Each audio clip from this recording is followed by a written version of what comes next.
So a lot of what we're going to be talking about in this lesson is less about fixing credit or credit repair. It's going to be more about controlling the data in your credit report. Again, everything we're learning here is for the purpose of raising capital, not for the purpose of just getting a good credit score or some type of bragging rights. Due to illegal and unethical practices, the government put in place multiple agencies to oversee and regulate these private data collection companies. Your consumer file is data you have the legal right to change at any time. All right, so this is a short list of resources that you can use um, to fix or repair your credit. These are laws put in place by Congress. These are different acts. They're different. They came about through different lawsuits and cases. So all of these here, and this is just some of the resources, but there's a lot more than this. But this is just some of the ones I've been able to find and use different resources from to help to fix and restore credit. All right, so over 100 million Americans need help with credit every year. Credit repair companies cannot keep up with the rising demand. As credit becomes more of a necessity, so does excellent credit. 80% of Americans have serious errors on their consumer report. 61 million Americans have bad credit. 33 million Americans have thin credit. And 24 million Americans have no credit.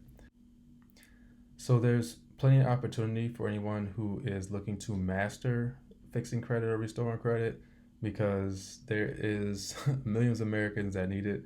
And every day, every year, there's going to be even more. So it's going to be an ongoing thing. So the better you can get at it, the more value you can add. You can make a lot of money doing this. So these are like the three main ways that people fix and repair credit. You have Metro 2 compliance, consumer protection laws, or consumer rights, and then you also have factual disputing. So Metro 2 compliance is the standard format for financial institutions to electronically send data about a consumer to the consumer reporting agencies. Consumer protection law safeguard purchasers of goods and services against defective products and deceptive, fraudulent business practices.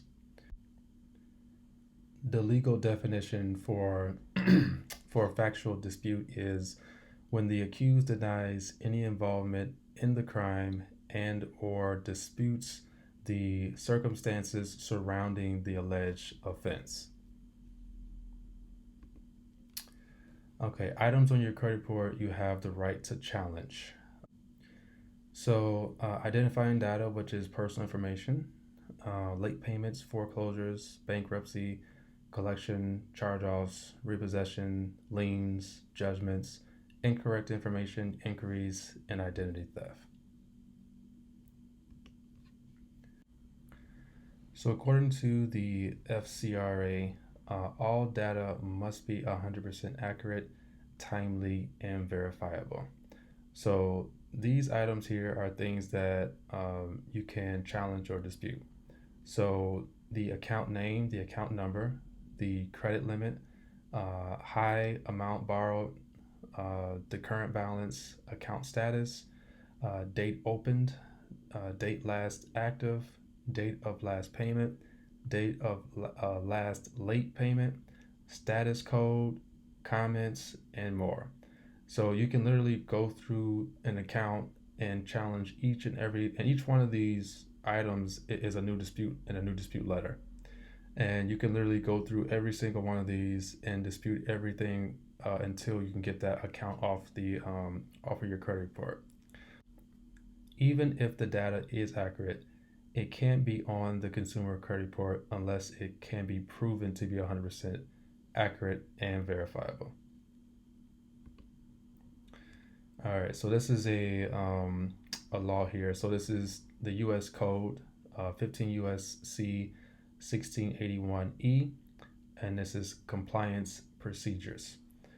So it says whenever a consumer reporting agency prepares a consumer report, it shall follow reasonable procedures to assure maximum possible accuracy of the information concerning the individual about whom the report relates. So this is saying this is like a replacement to the old 609 letter that used to be like the holy grail for people like in credit repair business or just trying to fix their credit. The 609 letter was like the prove it letter. You know, show me what you got, prove it this belongs to me, prove it's accurate, prove it's mine, prove I did it. And during the pandemic, the credit report agencies were able to take the time needed to really update, change their system, change their policies, and put in new mechanisms to combat those that are in credit repair. And because their job is to keep as much information on file and much information on your credit report, because the more information that they have, the more they can sell, the more money they can make. All right. All right. So not only can you challenge the account, the all the information on the account, the accuracies, the inaccuracies across different credit reported agencies as far as information that's being reported. You also can challenge the actual method of how it got onto your credit report. Did it go through proper vetting and verification procedures? Were there proper channels put into place? You know, how did this get onto the credit report? You can also challenge that as well. And so, Fact Act Section 312, procedures to enhance the accuracy and integrity of information furnished to consumer reporting agencies. Review the methods, including technological means, used to furnish information relating to consumers to consumer reporting agencies. Determine whether persons that furnish information to consumer reporting agencies maintain and enforce policies to assure the accuracy and integrity of information furnished to consumer reporting agencies. This may sound like Chinese, but the how something gets on your credit report is also very important as well, and also can be challenged. So this is and most oftentimes what happens is a data furnisher, a creditor, whoever they may be, will just send information to the consumer report agencies, Experian, TransUnion, Equifax, and they will just put the information onto your credit report.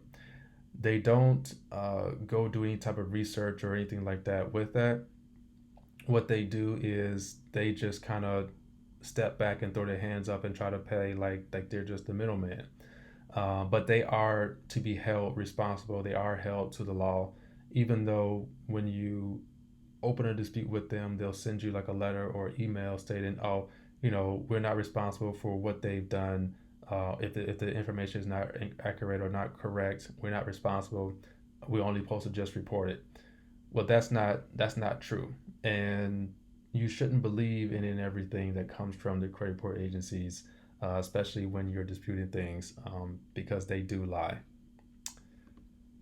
All right, so this what I'm about to talk about now is something that I have used to sweep many credit reports from across all of the data reporting agencies. So one of the most powerful letters that is out there for a sweep is not the identity theft, is not the FTC or anything like that. And even that isn't working the way it used to work because these data furnishing companies, the banks, the lenders, they're getting so their technology is stepping up so much and so fast, and they have such integrated uh, like data on you that they know exactly like bank accounts, they know transactions, they if you ever had a credit card, you went bad on it, and you try to say it was fraud. Um, they already have vetted, encrypted all kind of different ways to know that they have the right person. So you can't say this is identity theft. They know it was you. So in a lot of cases, you just can't claim identity theft and just try to sweep a credit report clean. Most people don't know or don't uh, understand how powerful it is of how data or information gets onto your credit report. Um, your social security number is not needed to put a trade line or a collection or anything onto your credit report. Um, the two main uh, the two main things that actually ties trade lines or these accounts to your credit report is your address and your email address. With one of those two, pretty much any of these data forensic companies or creditors, they can put or collection agencies, they can put collections information or whatever onto your credit report. Um, so if if you make your credit report unverifiable, and let me clarify that, when you send a dispute to verify an account on your credit report, um, they are not actually verifying the account. They're not verifying the information. They're not checking the accuracy. They're not doing any of that.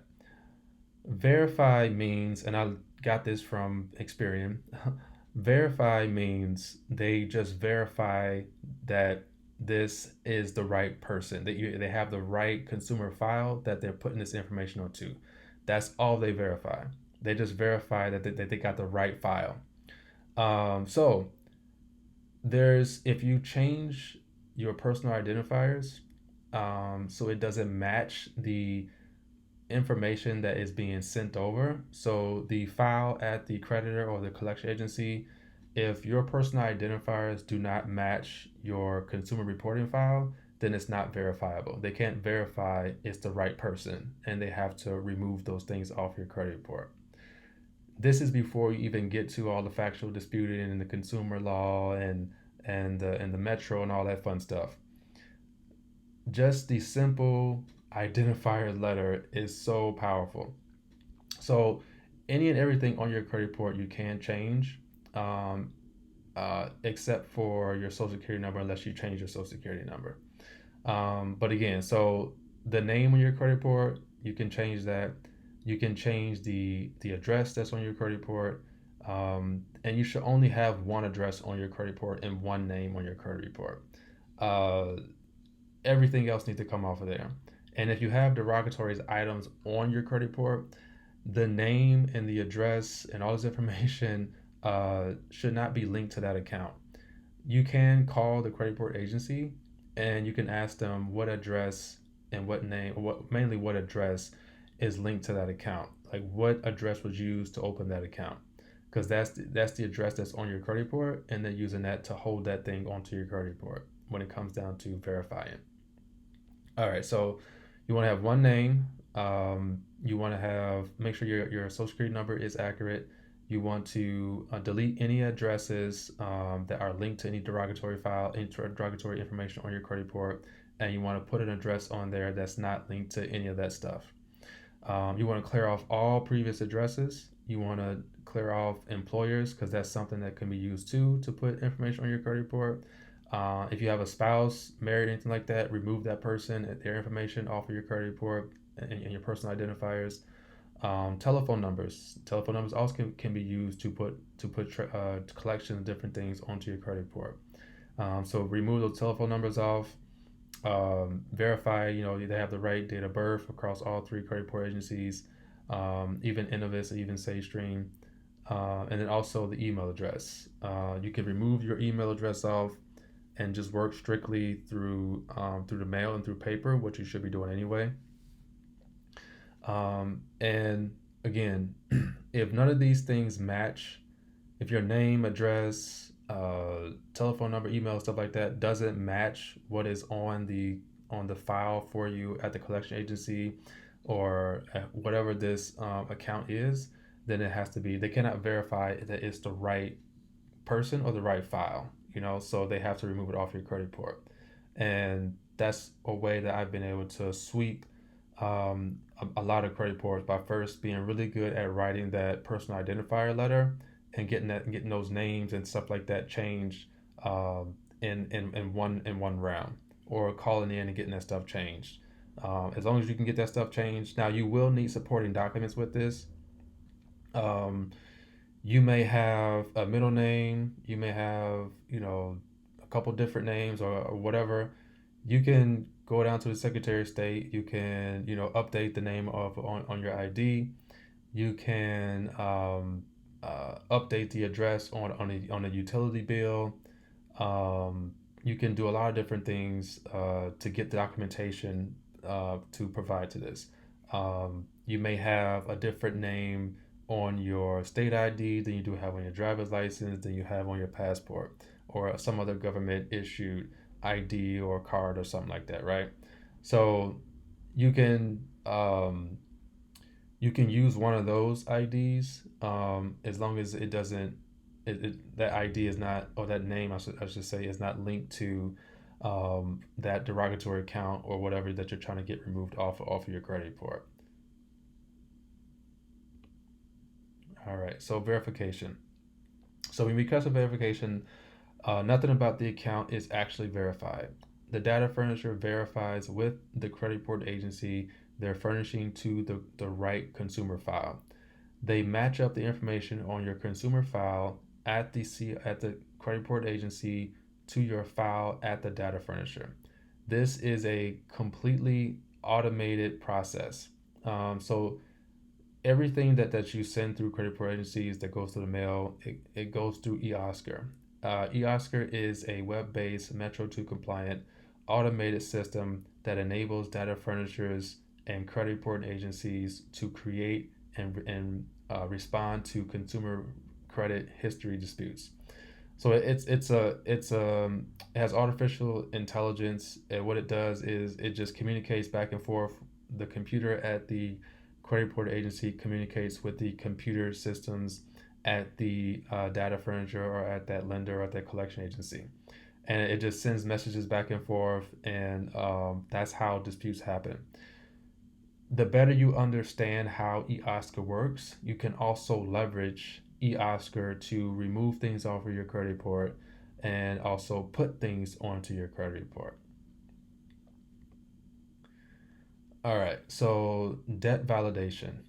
So this is going to be 15 USC 1692G. A consumer has the right to challenge the validity of any debt. The creditor is required to provide complete written documented proof. If you don't respond to a debt collector within 30 days, the creditor can assume the debt is valid. If a creditor doesn't respond to your request for validation within 30 days, you can assume the debt is not valid. So if you get something in the mail from a collection agency or something like that, something that's on your credit report, some type of attempt to collect, you can respond back within 30 days, requesting verification, requesting validation. It cannot be yours. You can deny. You can send something back in response to this allegation. Now, if they don't respond back to you in 30 days, that has to come off your credit report. So when you are doing a debt validation, this is a list of some of the things that you can uh, ask for validation for. You can ask documentation on. You can ask for proof of. And if they can't provide things to you, they don't have it. They have to remove that off of your credit report. And another thing is, you can also dispute the credit report, and what not what credit the creditor or the collection agency, I should say, that is sent that bought that debt, and sending you information, or sending you letters, or threatening letters, or phone calls. You can challenge their legal ability to collect debt from consumers in your state. When debt collectors or collection agencies buy debt, they buy in bulk. Um, they don't go through each one and cherry pick or anything like that. They just buy a big bulk of debt for pennies on the dollar, and then they just start sending out letters and making phone calls, and you know a small portion will pay and get response from, and that's enough for them to be profitable. So you can actually challenge, that you can be located in, let's say, Texas, and this debt collection company could be located in Washington. Um, this company cannot have the right to collect debts in Texas. They can only have the right. They'll probably only can collect debts in Washington, or maybe they can do debts in Washington, North Dakota, California, Arizona, and Nevada. Like those are the only ones. But if you pay, then you pay. There's nothing you can do about it. Once you paid them, it's over. You'll never see that money again. So, um, again, this is just some of the information that you can request when it comes down to validating a debt. The estoppel dispute letter is something that I use as a little secret weapon when I'm getting stall tactics, when I'm not getting responses at all, I'm not getting updates, and basically what this means is, in short, is content by silence. The fact that I sent a dispute and I didn't hear anything back, I can legally assume that you also agree that this debt doesn't exist, and you can send the estoppel letter into the credit report agencies. They're going to forward that over to the debt collector, and usually what happened is the debt collector will respond immediately. Like they'll start sending stuff immediately, because if you send the estoppel letter and they try to do like a stall tactic and don't respond, that means that they agree that the debt doesn't exist, and they have to delete it off your credit report. In law, like they also are agreeing that they can no longer pursue the debt, and the debt doesn't exist. So estoppel is a pretty cool and a pretty powerful letter as well when it comes down to getting things off of your credit report, or getting these agencies or collectors and stuff like that to respond or and play ball.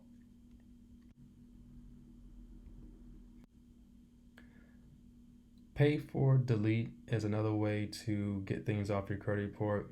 I don't always recommend this, but in some circumstances, it could be a good option. So, a couple of points here. The debt collector agrees in writing to delete the collection off your consumer report in exchange for payment. This works better with collection agencies than original creditors. You can negotiate a lower settlement. Don't admit you created or owe the debt. Ask the agent to email or fax you a letter clearly agreeing to delete the account in exchange for said payment.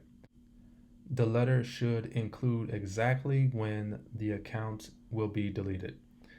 Um, I want to go back to one other point. This does work better with collection agencies than the original creditor.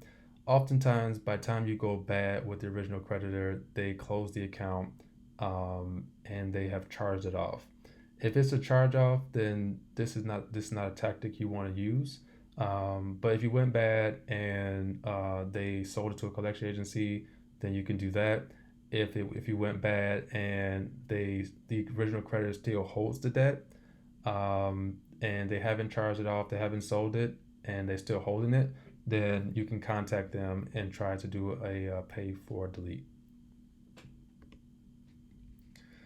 All right, so a lot has changed when it comes down to medical bills and medical collections.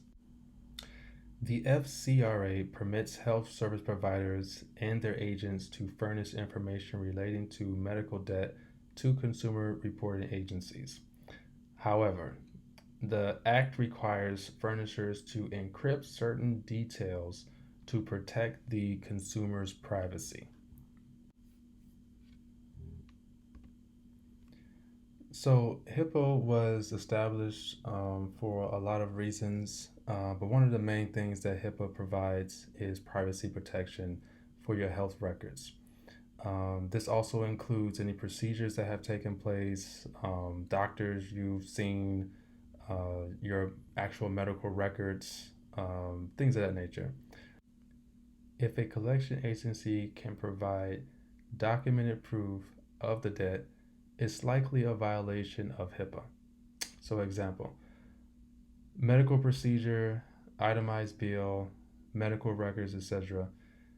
If HIPAA was violated, you can sue.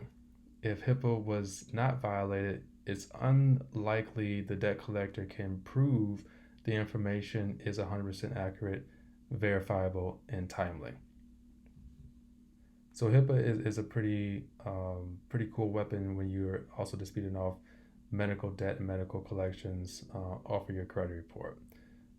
So if they don't have all the information to be able to validate the debt, it can be removed off.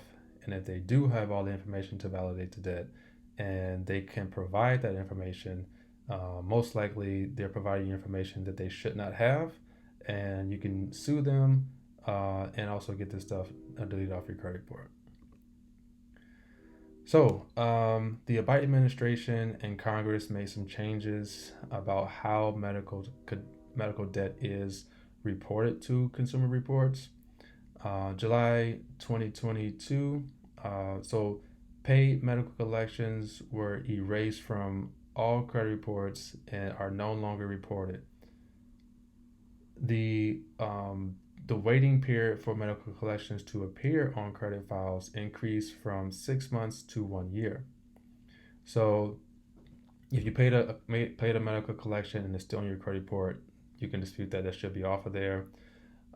If you fail to pay a medical bill and it goes to collections and it appears on your credit report under 6 months or under a year, that can also be removed off as well. They have to wait a whole year before it can be put onto the credit report. All right, and then April 2023, so all three credit report agencies announced the removal of unpaid medical collections with an initial balance less than $500 from the consumer report. So if you have either multiple collections on your credit report, if each individual one is less than $500, it could not be on the credit report. It has to be removed and deleted off. Public records. Public records are public information. Anyone can look them up or get access. Consumer reporting agencies pull your public records from the PACER database. The courts or government agencies do not provide information to credit report agencies. LexisNexis and ARS sell this information to Experian, Equifax, and TransUnion. So LexisNexis or ARS will log into Pacer, and what they'll do is they'll scrape information and they will send it or sell it to the consumer report agencies such as like Experian, TransUnion, Equifax. And what's happening there is that the consumer report agencies don't verify any of this stuff. And reason why they don't verify is because they can't verify it. There's no communication. There's no way to validate a bankruptcy or a public record that's on your consumer profile. They can't contact. They don't contact the courts to say, is this information true? Is it 100% accurate? Is it verifiable? Is it timely? They cannot do that. The only thing they can do is contact LexisNexis or contact ARS and say, are you sure this is right? Are you sure this is correct? and then LexisNexis will just say, well, we put it on their report, it's right and it's correct.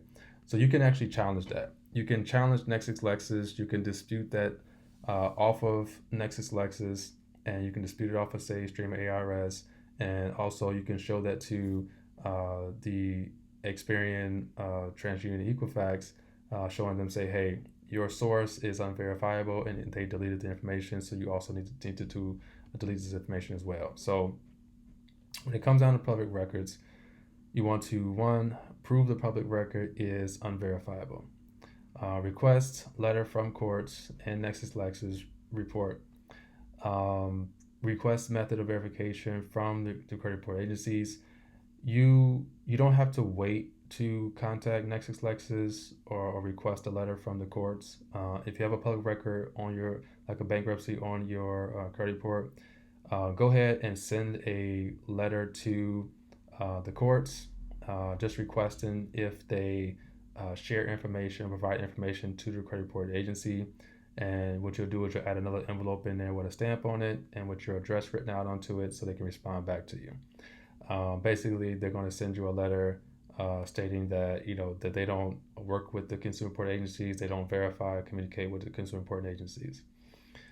Next, you're going to go to LexisNexis, and you can do all this on the same day. You go ahead onto LexisNexis, request your consumer file.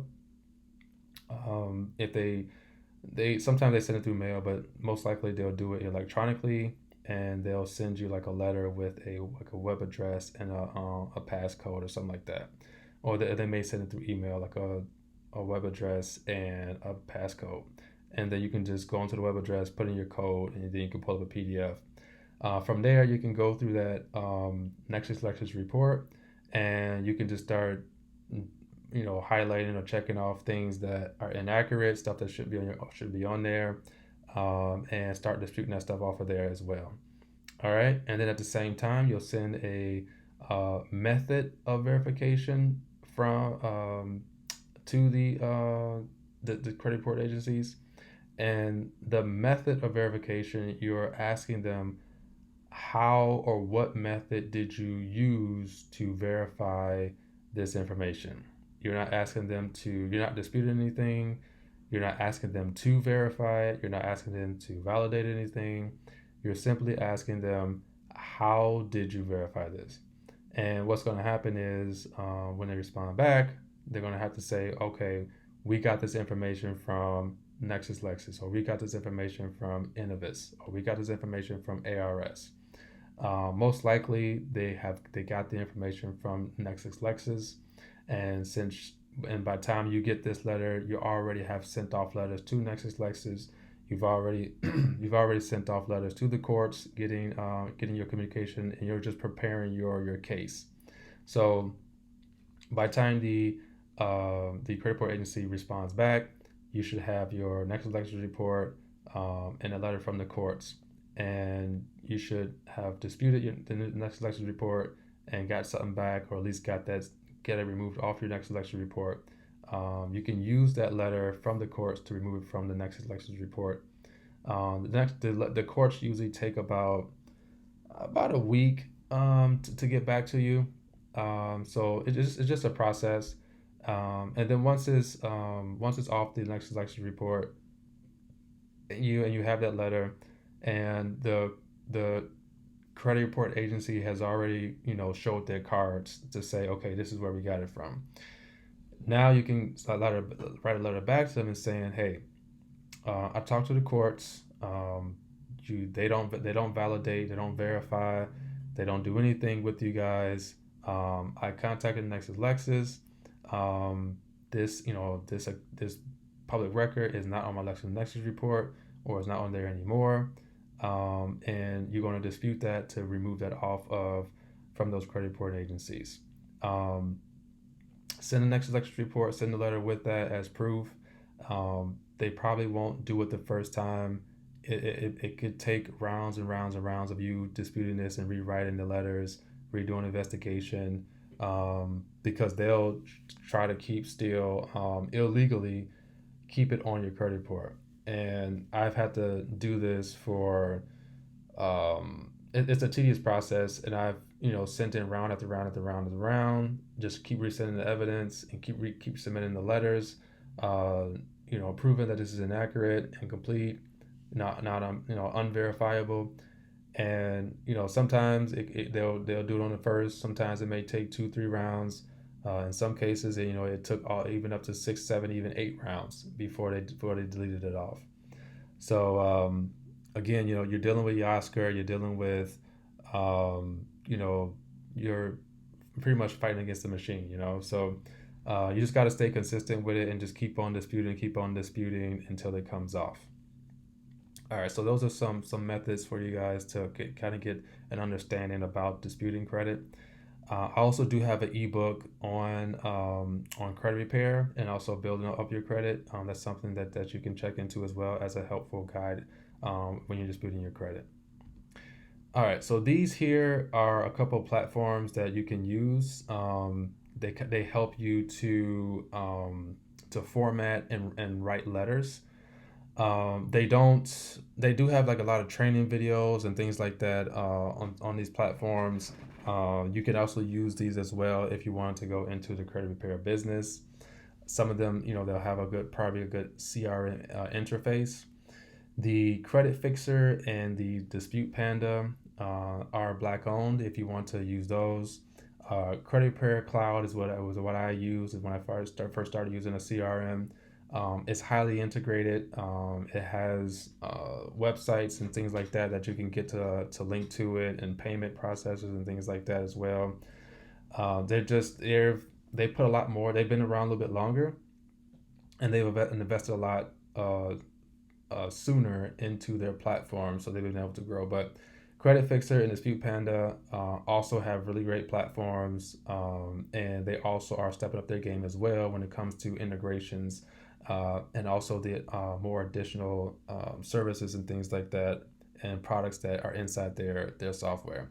So basically, what you do is you'll need to pull your credit report. They have very specific platforms or credit reports they want you to pull, like the websites they want you to pull from. You upload it into the software, and then the software will read it and help you like identify negative things. The better you understand about credit repair, the better you can work the software. The software may not pick up something that needs to be disputed that needs to be disputed. So it understanding what you're doing, understanding your credit report is important. These things are not foolproof. You still need to know what you're doing. It's not like you just upload it and just do everything for you.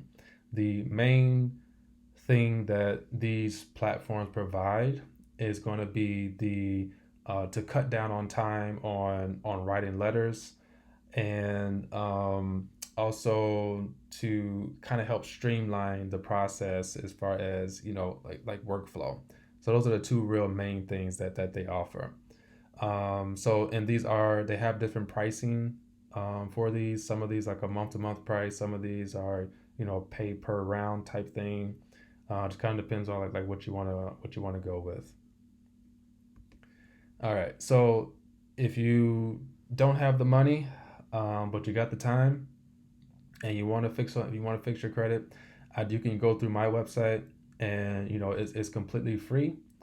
You only have to pay for your credit report, and that's something that's out of our control. You have to sign up for a monitoring service and pay for your reports every month. No matter who and what you are, you have to pay for FICO scores. Those are not free. You can get a free credit report from annualcreditreport.com, but you can't use those to upload to these platforms. So, and plus they don't provide credit scores either. So if you want credit scores, you got to pay for them. But I do have a free option here for you. This also will help you upload your credit report. It helps you identify the negative items. You can It writes the letters for you, formats everything, and all you got to do is just print it off, put it on a stamp, and send it off. All right. So some refer to these companies as like third party or secondary bureaus, which is incorrect. They are actually independent consumer reporting agencies themselves. A little secret most credit experts don't know is these companies are used to verify and approve consumers for credit as well. So if you understand or know all of the underwriting guidelines and criteria and sources when you submit an application to a lender, if you know that they're using more than Experian or TransUnion, Equifax, which 9 times out of 10 they are, you can leverage these other, so quote unquote, third party credit report agencies to get approved for credit.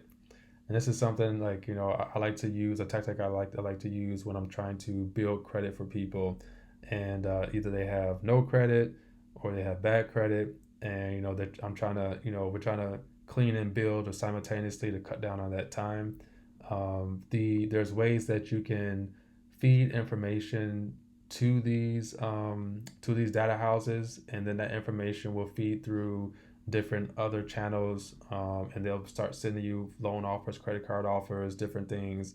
Um, your email address is instead of using your social security number to pull your credit, like the three majors, these will use your email address and phone number, and they'll link your consumer profile, the data from your consumer profile, to your phone number and email, and that will follow you around. And so as long as you provide the email address and or that phone number, they'll be able to pull that data from your consumer report. They won't get like a credit score, but they'll have the data from your consumer report, and they'll be able to calculate or their own risk factor and be able to approve you for credit as well. So that's a little bit more advanced technique. All right, so this here is these are some like results as far as what you can do when it comes down to removing things off your credit report. I've had clients that had several bankruptcies, and we were able to get multiple bankruptcies off credit reports. So these are just proof that bankruptcies can be deleted, student loans, anything can be deleted off your credit report. All right, and you know, once you get the stuff deleted off and you get your stuff cleaned up and it's structured right, you can definitely start getting some higher tier credit cards and credit lines, so you can really help start to build up your credit. Again, this is just some more results of people getting debt and stuff like that wiped off, bad debt wiped off their credit reports, so you can get a fresh start. Um, Inquiries being removed off, bankruptcies being removed off, charge off, bankruptcies being removed off, student loans being removed off, um, credit scores jumping up. So again, like one of the tactics like I like to use is to build the credit report, but I use certain information, certain accounts to build the credit report while I'm cleaning it, and that also increases that credit boost every single month. So instead of you maybe getting a 20-point boost or a 30-point boost, you'll get like a 40-point boost, a 50-point boost, or a 100-point boost. All right, so these are just some more results. People, getting their scores up. Um, let's see here. All right, and public record deleted off, bankruptcies. All right, more people getting approved for credit cards. This one is a credit card, has a credit line of $36,000. That was a pretty good approval. I got a couple other approvals, and both of these are from Chase Bank. One is 26,000, one is 24,000. It's a pretty good approval there. 15,000 from Chase. Another one here, 16,700 from Navy. So yeah, it's definitely possible. People are doing this stuff every single day. You just gotta stick with it, stay with it, be persistent, and you'll get the same results. Build your credit up, structure it out. I do have an ebook, again, an ebook on this as far as helping you to repair credit, walk you through the process if you're going to be doing this on your own, and especially if you want to use the software that I have with my website, and you can do it for free. You just get the ebook, as a guide, and it teaches you pretty much the steps and everything like that, what you want to go through as far as cleaning your credit and structuring it out. And then you can also use this class here to get yourself funded, personal and on the business side.